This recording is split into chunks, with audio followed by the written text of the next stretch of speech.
It doesn't start with betrayal. It starts with longing. Not hers, yours. You wanted to be seen, to be chosen, to finally feel like you were enough. And then, she arrived. Not a woman, but a symbol.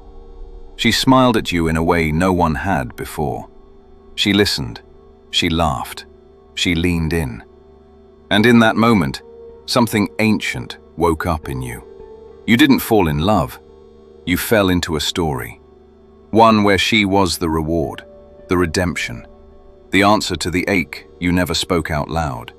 But that ache, it wasn't about her. It was about you. You see, most men are walking around starving for something they can't name. Not intimacy, not success, but significance. And we've been taught, from childhood, that we will find that in a woman's eyes, in her approval, her touch, her belief in us. But here's the lie. She's not seeing you. She's seeing her idea of you. And the moment you stop matching that idea, the story ends. You think she left because of something you did, but she left because the illusion broke. And that illusion was never about you. Jung called this projection. And he didn't use that word lightly. He believed that what most people call love is often just two unconscious psyches using each other as mirrors. She sees her father, you see your mother. She sees a rescuer, you see a reward. Nobody is really there. You're both haunted, both rehearsing stories written before either of you could speak. And the tragedy? You mistake that for connection. But let's talk about you, because that's the part no one wants to look at. You keep chasing women who reflect something back to you, not because they're beautiful, but because they make you feel like you exist. She compliments your ambition, and you feel driven. She says you're strong, and you finally believe it. She believes in you, and suddenly, you have meaning. But what happens when she changes the script? What happens when her mood shifts? When her admiration fades? When she stops reflecting back the version of you that you built your identity on? You collapse. Not because you loved her, but because you used her to prop up a self you never really knew. You see, most men aren't heartbroken by women. They're heartbroken by their own illusion being shattered. And here's the raw, uncomfortable truth. It was never her job to define you. She was never supposed to be your mirror. She was never supposed to hold up your worth. That was your task, and you gave it away. Carl Jung warned that the man who has not faced his own unconscious will project it onto others and call it fate. He will look at a woman and believe she is his destiny. But she is not. She is a messenger, a test, a symbol of the parts of himself he has not yet claimed. When you haven't done the work of becoming whole, you will be drawn to women who embody your missing pieces. And it will feel like love. But it's not love. It's compensation. It's addiction to reflection. You say you want to be seen, but you've never taken the time to actually look at yourself. Not the version of you in the gym mirror, not the resume, not the follower count. You. The parts you've buried, the shame you've carried, the rage you've denied, the boy who still feels small.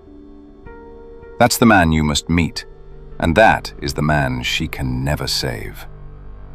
Most modern men think strength is dominance, that being a man means being in control. But Jung's definition was different. He believed that masculinity wasn't about power over others, but about integration of the self.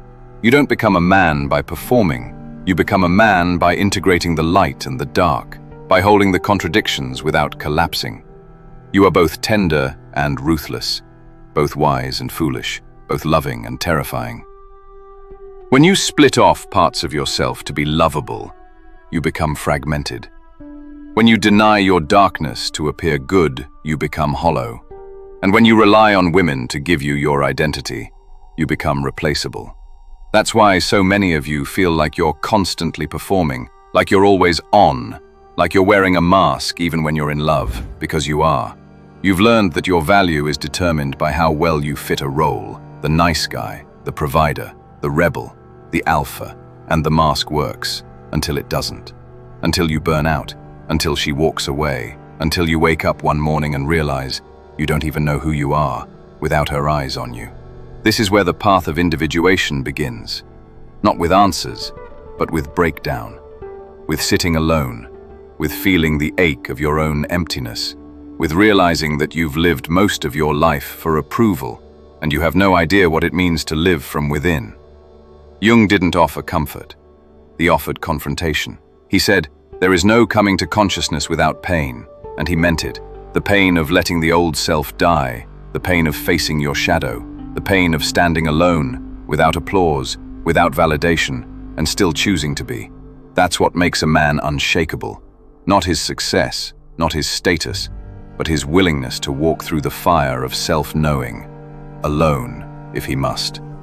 And here's the paradox. When you finally stop chasing reflection, when you stop molding yourself into what you think will be loved, you begin to radiate something rare, wholeness. And wholeness is magnetic, not because it tries to attract, but because it doesn't need to. A man who knows himself deeply, who has faced his darkness and doesn't hide from it, is not easily manipulated. He is not desperate for attention. He is not afraid of solitude. And ironically, that's the man women feel safest around. Not because he fits their fantasy, but because he no longer needs to. But don't mistake this for a game. This isn't about being high value. This isn't about tactics. This is about truth. And the truth is this: you've been living someone else's script. You've built your identity in the hopes of being chosen. But you were never meant to be chosen. You were meant to choose yourself, to claim your shadow, to write your own myth, to stop asking, "Will she love me if I become this?" and start asking, "Who am I?" even if no one's watching. Because here's what they don't tell you. Until you face your inner world, you will always be at the mercy of hers. Until you stop outsourcing your worth, you will keep bending into shapes that betray your soul. Until you let the false versions of yourself die, you will never feel truly alive. So let me ask you directly, when will you stop performing? When will you stop waiting to be seen and start looking inward? When will you finally admit that the love you've been chasing was never hers to give? It was yours, and it always was. Jung said, "The privilege of a lifetime is to become who you truly are. Not who she wants, not who society rewards, not who your past trained you to be, but the real you. The one hidden beneath the masks, the one buried under roles, the one that can only be found in solitude, silence, and shadow." That's the journey. And it begins the moment you stop asking, "Does she see me?" and start demanding, "Do I?" But if you're brave enough to turn inward, to stop asking if you're enough for her, then you must also dare to ask, what does she see when she looks at you? Not just the conscious desire, but the unconscious one. Because just as men project their longing for validation, women too project their forgotten myths. And that's the part no one talks about. See, beneath the softness, the beauty, the invitation, there's something older, a hunger, a shadow, a mythic wound she doesn't even know she's carrying. She's not just looking for love, she's looking for power. And when power becomes identity, her shadow starts wearing perfume. She doesn't even know she's manipulating. She just knows how to get what she wants. Knows how to smile just right. Knows how to withhold just long enough. Knows how to cry at the moment it will hit you hardest. That's adaptation. It's what happens when a woman learns that her worth lies not in her being, but in her effect. In the gaze she commands, in the jealousy she inspires, in the desire she awakens. And so, she begins to believe that power is everything. She doesn't just want a partner, she wants a container, strong enough to hold the chaos she's been taught to suppress. Because the feminine shadow is not weak. It is vast, stormy, untamed. And if no one taught her to trust it, she will test you to see if you can. Not because she wants to destroy you, but because she's terrified no one ever will. And this is the loop, the unconscious pact. She offers you meaning if you make her surrender. You offer her identity if she gives you validation. And neither of you know you're playing out a contract that was signed before you ever existed. You chase her body, thinking it will give you purpose. She offers it, hoping you will understand her. Both of you are starving, neither of you are fed. Because the truth is, she doesn't just want a man. She wants a myth, a sovereign, a storm walker, someone who can meet her depth without drowning in it. She will test your edge, not to punish you, but to find out if it's real. She will push, withdraw, cry, love, sometimes all in the same hour. Not because she's broken, but because no one ever taught her how to trust a man who wouldn't betray her. She's been betrayed by softness, by silence, by men who nodded yes, but collapsed the moment her chaos surfaced. And now, you are in her storm, and she wants to know, will you disappear too? This is the feminine shadow, not evil, but chaotic, wielding beauty like a weapon. She's not trying to control you, she's trying to see if you'll control yourself. Because deep down, she wants to surrender, not to you, but to her own softness, her own truth, her own chaos. But she needs a man who doesn't flinch when she roars. She needs a man who doesn't fall in love with the mask she wears to survive, but sees the fire behind it and doesn't run. That's the feminine fear, that the moment she is truly seen, she will be too much, too wild, too emotional, too dark, too loud. So she hides, behind smiles, behind performance, and she watches you to see if you will notice, to see if you will meet her in the depths, or just praise her surface like everyone else. Because when she leans into you with need, what she's really asking is, can you hold me, even when I can't hold myself? And that's what most men don't understand. You think she wants perfection, but she wants presence. She wants a man who won't shrink in the face of her rage, who doesn't try to fix her tears, who doesn't shame her sadness, who doesn't flinch when she's fierce. A man who can look at her shadow and not call it ugly. A man who can sit beside her wound and not try to heal it, just witness it. That's the man who awakens the woman behind the mask. The woman asks themselves, is there a core beneath your charm? A spine beneath your sweetness? A truth that won't bend for her approval? Because here's what no one tells you. When a woman hasn't made peace with her own subconscious, she becomes terrified of intimacy. And that terror wears 1,000 masks: beauty, wit, ambition, independence. But underneath, there's a question she's too afraid to ask. If you see all of me, the rage, the need, the shadow, will you still stay? So she hides it. Not with lies, but with performance. She mirrors what you want. She becomes your dream. She draws you in. Because to be truly seen would risk being rejected, and so she becomes the fantasy. She builds her power in how much you desire her, not in how well she knows herself. But desire is a currency, and like all currencies, it runs out. And when it does, she doesn't ask why. She withdraws, vanishes into confusion, becomes cold, distant, unpredictable. Not because she stopped loving you, but because the mirror cracked.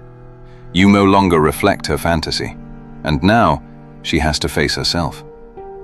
But here's the tragedy, she won't. She'll run to another mirror, another man, another stage. Because facing herself would mean meeting the little girl inside who was taught that being wanted was safer than being real. And that's a grief too heavy for most to hold. Jung called this anima possession, when the feminine psyche dominates the ego. When a woman becomes unconsciously ruled by archetypes of chaos, victimhood, and enchantment without even knowing why. She plays the roles not because she doesn't know who she is without them. And if you're not careful, you'll become the character she needs to complete the drama, not the man she can actually love. You'll be the savior, the villain, the distraction, the placeholder. And when the role is over, she'll vanish. No explanation, no closure. Just the sound of your own breath in an empty room, where once you thought a future was being built. But it wasn't a future, it was a stage, and you with a prop. You see, when the female subconscious goes unexamined, it becomes addicted to becoming everything except what it truly is. It shapeshifts to survive. It seeks power through desirability, not depth. And every man it attracts becomes another attempt to feel whole, without ever looking inward. And the horror? She can be beautiful in it, absolutely radiant, irresistible. She can speak the language of self-awareness. She can talk about healing, shadow work, embodiment. She can make you believe you're on a spiritual path together, when in truth, you're just orbiting her wound. And this is where the mirror must finally shatter. Not in rage, but in reverence. Because you were never meant to be her reflection, and she was never meant to complete you. The story was never about her choosing you. It was about you choosing wholeness. Even when no one's watching, even when no one claps, even when love withdraws and the silence grows teeth. Because until you stop chasing her storm, you'll never stand in your own. Until you let her be chaos, without trying to tame it, fix it, or save it, you will remain lost in hers. So stand.